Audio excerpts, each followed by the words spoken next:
Hello guys, അപ്പോൾ തുടങ്ങാം. Nellikkampoyil night Riders. Naufal Abdulla ആദ്യമായി സംവിധാനം ചെയ്ത് 2025 റിലീസ് ചെയ്ത ഒരു ഇന്ത്യൻ മലയാള ഭാഷ ഹൊറർ കോമഡി ചിത്രം.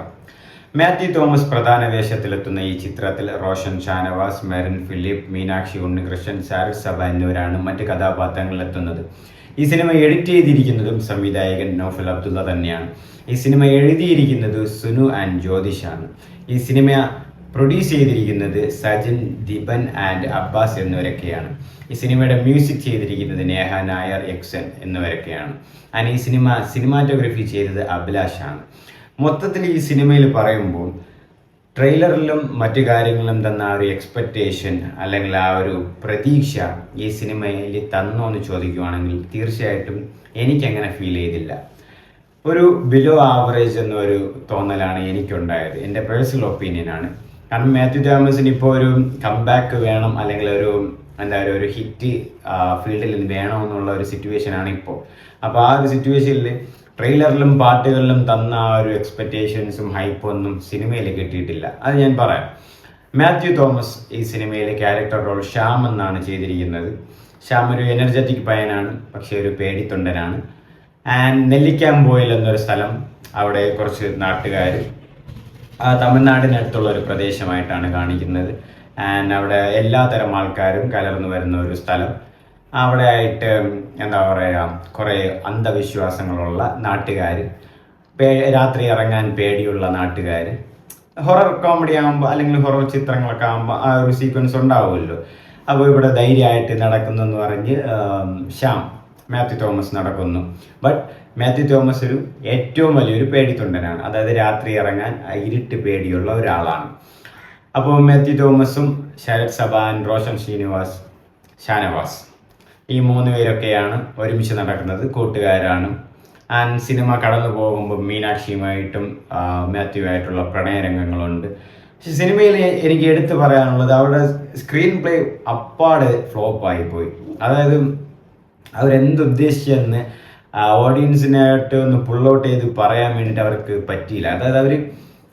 അതായത് ഒരു ഹിൻറ്റ് കൊടുക്കുന്ന പോലെയൊക്കെയാണ് സിനിമയിൽ ചെയ്തു വെച്ചിട്ടുള്ളത്. അതായത് നിങ്ങൾക്ക് ആ സിനിമ കാണുമ്പോൾ മനസ്സിലാവും അതിലൊരു എനിക്ക് തോന്നിയത് അതൊരു ഹൊറർ കോമഡി അല്ല, ഒരു റിവഞ്ച് ഡ്രാമ എന്ന പോലെയാണ് ഞാൻ മനസ്സിലാക്കിയത്. അതായത് ആ സിനിമയിൽ ഒരു സർക്കസുമായിട്ടുള്ള ഒരു ബന്ധപ്പെട്ട ഒരു കഥ വരുന്നുണ്ട്, ഒരു ചെറിയൊരു പോർഷൻ. ആ പോർഷനിൽ മാത്യു തോമസിൻ്റെ നാട്ടിലെ ഒരാൾ ഇങ്ങനെ ഒരു കഥ പറയുന്നു. മുമ്പ് ഇങ്ങനെ സർക്കസിലെ ഒരാൾ ഇവിടെ ഉണ്ടായിരുന്നു. അപ്പോൾ അവന് ഒരു ഭാര്യയും മകനും ഉണ്ടായിരുന്നു. പിന്നെ അവൻ ഇതുപോലെ എന്തൊക്കെ ചെയ്ത് മോഷണമൊക്കെ നടത്തിയപ്പോൾ നമ്മൾ പിടികൂടി, നാട് കടത്തി. അപ്പോൾ അതിൻ്റെ ആ മകൻ്റെ പ്രതികാരമാവും. അങ്ങനെ ഒരു സിറ്റുവേഷൻ, ആ ഒരു സംസാരം അവിടെ വിടുന്നുണ്ട്. അപ്പോൾ നമ്മളിങ്ങനെ ചിലപ്പോൾ ഇങ്ങനെ ചിന്തിച്ച് വരുമ്പോൾ ആ തോട്ട് വരും. ആ സിനിമ കാണുമ്പം മെറിൻ ഫിലിപ്പ് മരിച്ചു പോകുന്നുണ്ട്, അതെങ്ങനെയാണെന്നൊന്നും കാണിക്കുന്നില്ല. അല്ലെങ്കിൽ ആ മകൻ ആരാണ്, ഈ മെറിൻ ഫിലിപ്പ്, അതായത് ഈ സർക്കസുകാരൻ്റെ മക്കളാണോ അല്ലെങ്കിൽ ഭാര്യയാണോ ഇവരെന്നൊന്നും കാണിക്കുന്നില്ല. ഇപ്പം ഞാൻ പറയുമ്പോഴേ നിങ്ങൾക്ക് ഒരു ഡൗട്ട് ഉണ്ടാവും.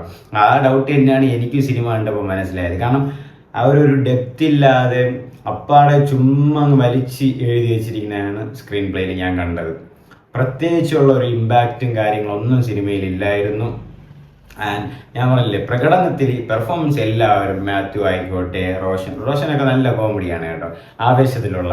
ആൻഡ് ശരത്ത് പുള്ളിക്കാരനും സൂപ്പറായിട്ട് കോമഡിയും കാര്യങ്ങളൊക്കെ ചെയ്യുന്നുണ്ട്. ആൻഡ് ഇതിൽ മ്യൂസിക് കൊള്ളായിരുന്നു. നേഹ നായർ, എക്സൻ ചെയ്ത മ്യൂസിക്, കുതിരക്കാലൻ, ആ ഒരു പറയില്ലേ രാത്രി വരുന്ന ആ ഹൊറർ ആ സാധനം വരുമ്പോൾ ആ മ്യൂസിക്കും കാര്യങ്ങളൊക്കെ നന്നായിട്ടുണ്ടായിരുന്നു.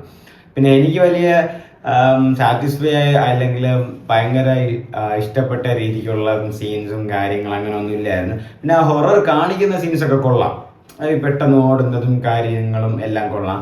ബട്ട് അവരാ എടുത്ത കോൺസെപ്റ്റ് കുറച്ചുകൂടെ ഒരു ഡെപ്ത് ഉള്ള ഒരു സ്റ്റോറിയും കൂടെ വെച്ചിരുന്നെങ്കിൽ, അല്ലെങ്കിൽ ഒരു ഫ്ലാഷ് ബാക്ക് സീൻ, ഞാൻ വിചാരിച്ചു ചിലപ്പോൾ ഫ്ലാഷ് ബാക്ക് ഉണ്ടാകും, സെക്കൻഡ് ഹാഫിൽ ഫ്ലാഷ് ബാക്ക് ഉണ്ടാകും. എനിക്കൊന്ന് സിനിമ പെട്ടെന്ന് തീർന്ന്. അതായത് സിനിമ എനിക്ക് 1 മണിക്കൂർ 50 മിനിറ്റ് എന്തോ ഉണ്ടായിരുന്നുള്ളൂ സിനിമ, പെട്ടെന്ന് തീർന്ന്. അതായത് ഒന്നുമില്ല സിനിമയിൽ. പ്രത്യേകിച്ച് ഫസ്റ്റ് ഹാഫിലായപ്പം 48 മിനിറ്റ് എന്തായപ്പോൾ ഫസ്റ്റ് ഹാഫ് കഴിഞ്ഞു. പിന്നെ സെക്കൻഡ് ഹാഫ് പെട്ടെന്ന് തുടങ്ങി, അതും തീർന്ന്. പ്രത്യേകിച്ച് ലാസ്റ്റ് ഫൈറ്റൊക്കെ ഉണ്ട്, ചുമ്മാ എന്തിനു വേണ്ടിയുള്ള ഒരു ഫൈറ്റ്.